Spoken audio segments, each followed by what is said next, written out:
Why do people suffer? Sometimes the answer seems obvious. People can suffer as a result of their own bad decisions. If you know something is risky or dangerous and you do it anyway, the results are predictable. But there are times when people think they're being perfectly sensible and sane, and terrible things still happen to them.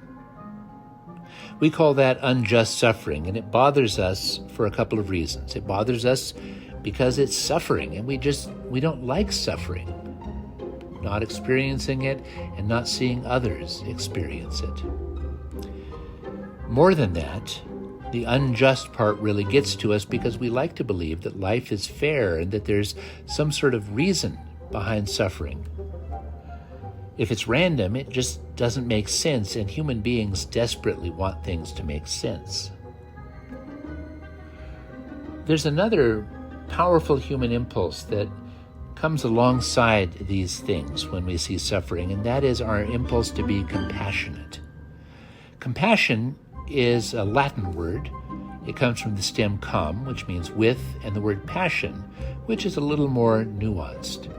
When you think of passion, you may think of romance, you may think of sexuality, you may think of love. You might also think about strong interests or hobbies that you have. You can be passionate about your pets, passionate about gardening, passionate about collecting Star Wars action figures, or any of a million other things. However, the original meaning of the word passion is suffering. You can kind of see that, because when you have really strong feelings about a person or a thing, suffering is the flip side that is always potentially there. When you put the two words together to form compassion, you have something that literally means suffering with.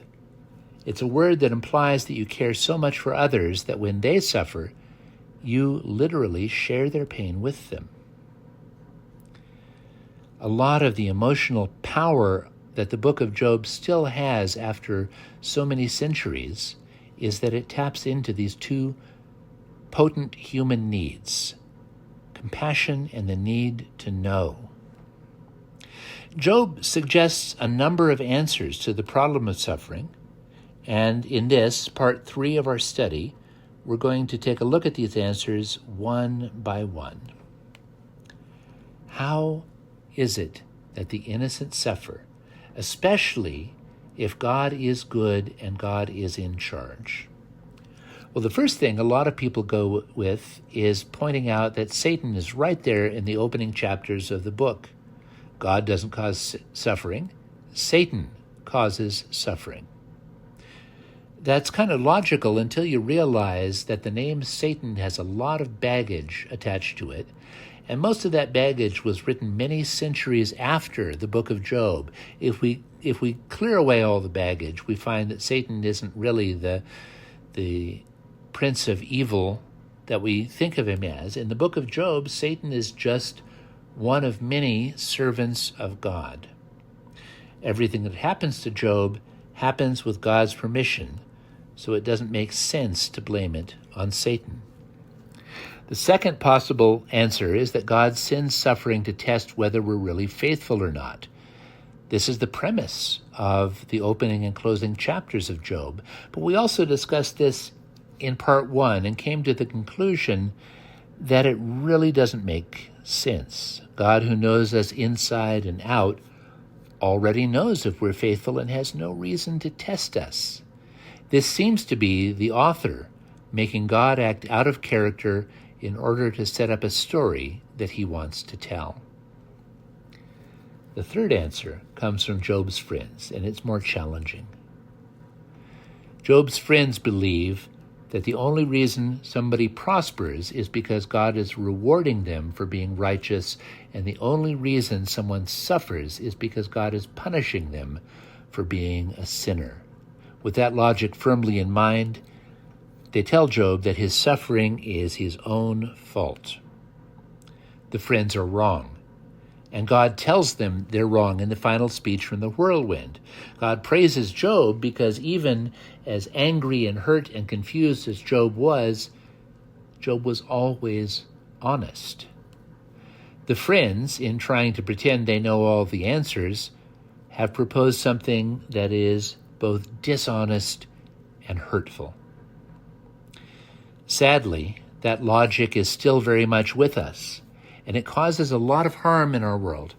After 9/11, the terrorist attacks that destroyed the World Trade Center, several prominent American Christian leaders declared that God had allowed the attacks to succeed to punish America for tolerating feminists, pagans, the ACLU, homosexuals, and a number of other supposed enemies.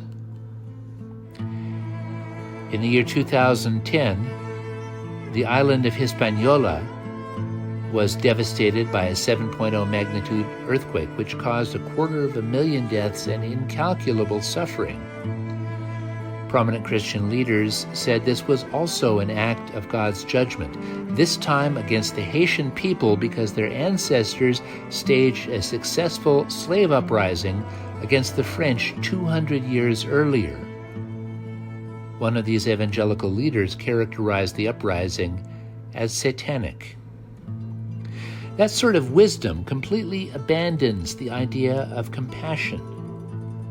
In trying to defend the idea of a just world, people assume that the victims of any tragedy deserve the suffering they're getting.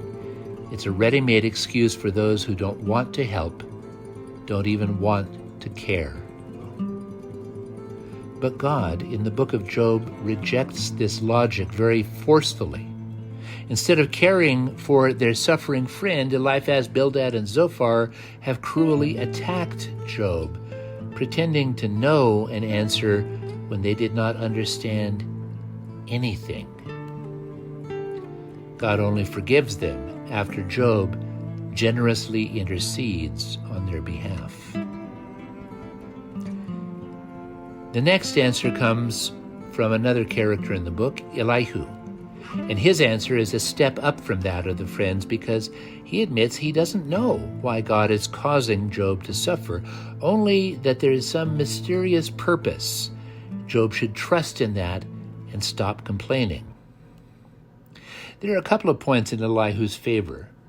There are many people in the world who take comfort in the idea that their suffering has some mysterious purpose, that someday they may even learn what that is. There are also people who have been through difficult and painful lives who can look back and see how suffering has made them better or stronger.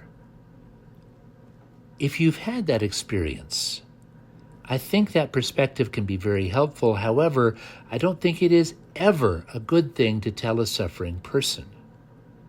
That's their journey to make and their conclusion to reach, if they do reach it.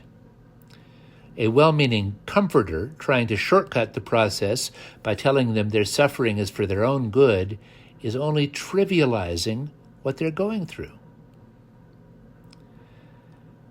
Elihu may be more clever than the three friends, but he's still not doing anything to care for his suffering friend. He's mostly interested in showing how smart he is and defending how just he thinks the universe is. That leads us to the final possible answer to the question of suffering. When God finally speaks to Job, God does not give Job a reason for his suffering. In fact, God says that there may not be a reason, at least not a reason Job can understand. Human beings are very small, and the universe is big. God goes on in great detail about the scope of the world, the sun, the moon, the stars, the seasons, the weather, wild animals, from the magnificent like the lion and the stallion to the absurd like the ostrich, to even the mythological monsters like the behemoth and the leviathan. Job is filled with awe, is overcome with wonder, and falls silent. Now, I've heard some scholars say that what this means is that God is saying, I'm too big for you. You can't criticize me. I can do whatever I want, and you won't understand it. But I think the answer is somewhat different. For one thing, I think it's an open question whether God is causing anything to happen to Job at all. Saying that God did it is one more easy explanation for us. And what I get from this speech is that there are no easy explanations. We don't know why bad things happen to good people. Perhaps we cannot know that. But in all of that, God reveals that God has been with Job all along, listening, hearing his complaints even when all he had to offer was anger and doubt. God stayed by Job's side the whole time, offering companionship and care. Something you learn when you study counseling is that this is really what people need. We want to go in with a solution. We want to go in to fix the problem. We want to go in with an explanation so that people can see the cause and make a quick and simple change in their lives. But what really helps people is not our words, but our presence. When we go in and listen compassionately, not letting ourselves be chased away by anger and doubt, when we offer that to someone, it is more valuable than all the explanations that ever could be. This is the gift God gives to Job. And it's a gift that we can share with each other anytime we run across a person who is suffering in their life. That's my takeaway from Job in any case. If you have a different, please let me know in the comments. And until next time, if you like this content, please hit the like button, please hit the subscribe button, and come back often.